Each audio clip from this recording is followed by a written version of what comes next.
All right, well, this is the snake pit. We've got about 230 rattlesnakes in here, as well as a couple other different species of snake that we'll talk about. Appreciate you guys coming and spending your Sunday here with us. What I've got in my hand here, what I got in my hand here is a Western coach whip. So it kind of looks like the old bull whips they used to use out on the stagecoaches. And y'all can touch it as I come around. It's not slimy, it's soft and smooth. And it's trying to give me a kiss.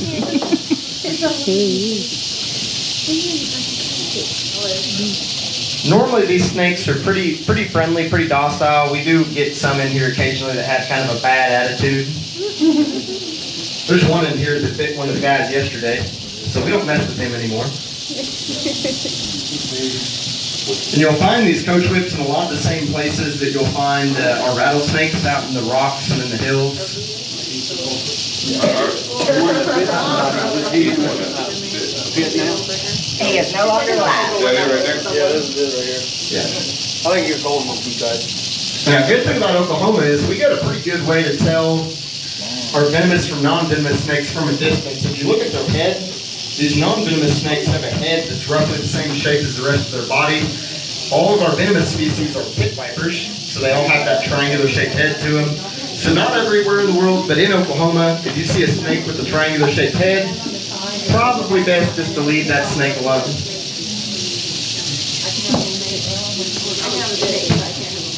And the one that Tiffany's got in her hand here, that's a juvenile rat snake. I'd be willing to bet y'all probably found a few around your house before, which I know personally, rat snakes are welcome to stay at my house. I like snakes a whole lot more than I like mice. Because never once have I wanted a late night snack, went to get some Doritos and found out that a snake chewed the corners off all of them. Touching? And that one right there in the floor is an adult rat snake. No. Ezra, look. We've got a few of these cottonmouths or water moccasins in here.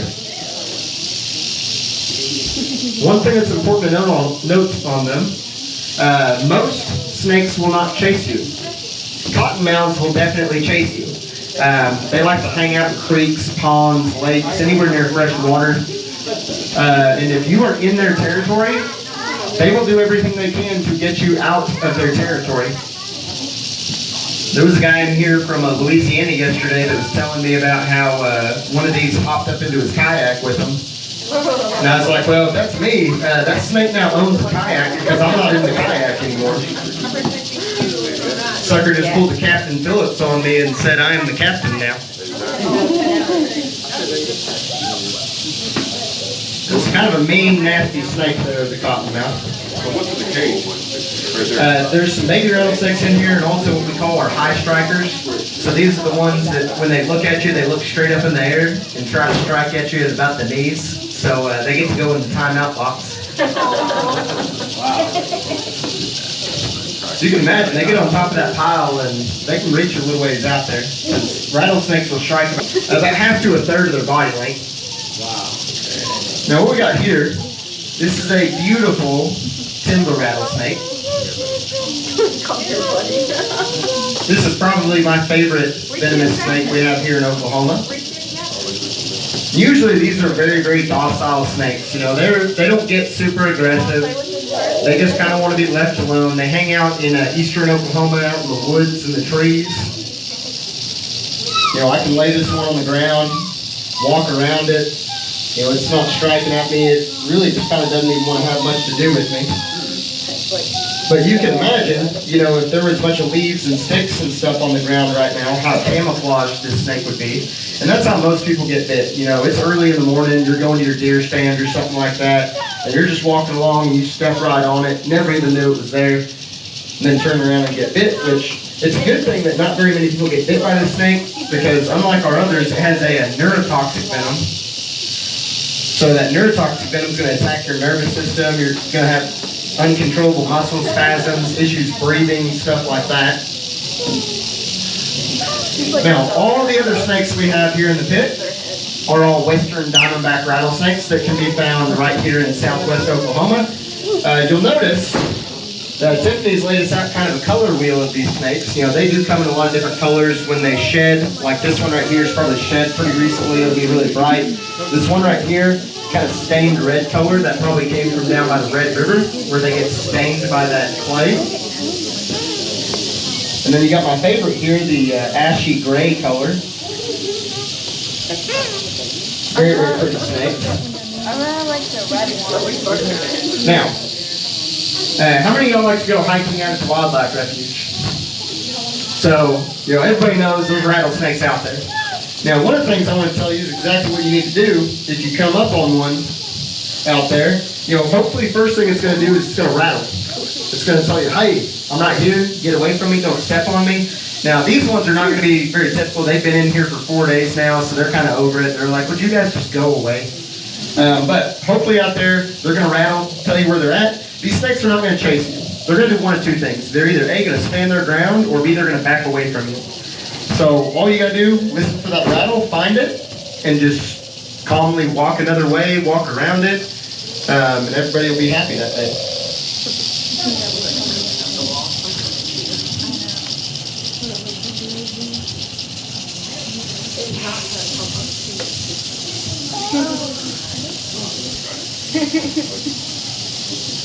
Me and Mike are going to show you the business end here.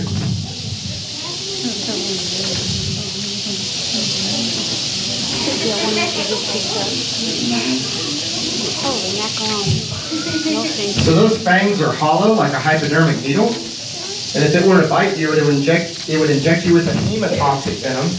And what a hemotoxic venom is going to do is it's going to start to attack your red blood cells, which is going to start destroying the cell walls. It shreds the red blood cells, turns your blood about into the consistency of water, and they cause a lot of pain and a lot of swelling.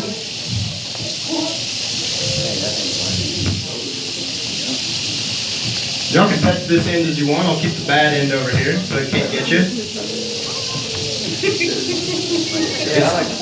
It's got to bite me before it can bite you, and I don't plan on getting bit today, so.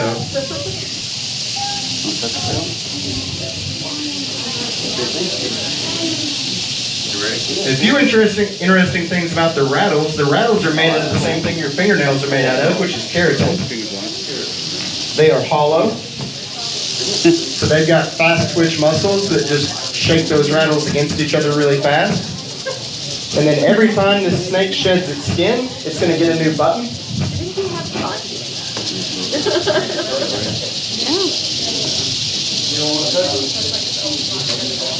So if a snake eats really good one year, it might get 2 or 3 new buttons. If it doesn't eat very well, it may only get 1. So you really can't ever tell how old the snake is based on the number of buttons. Because also they'll get broken off, you know, on rocks and stuff like that. Mice will actually chew them off in the den while they're hibernating, which is, you know, a pretty bold move for a mouse, but it happens.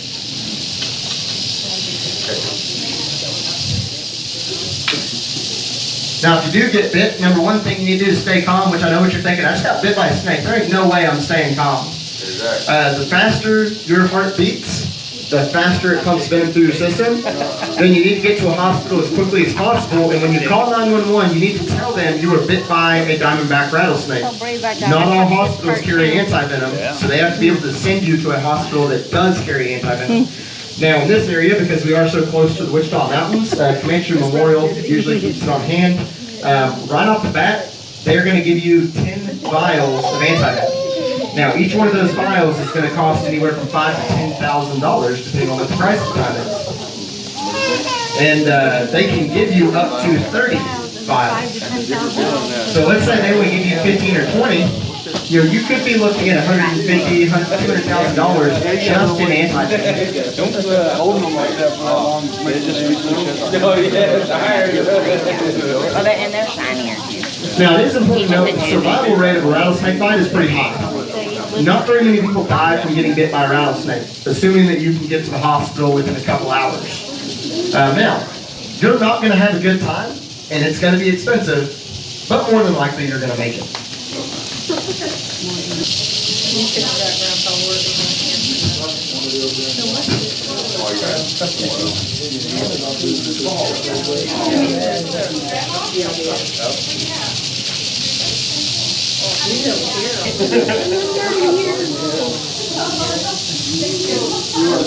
More dangerous? This is non-venomous. How do you know how old they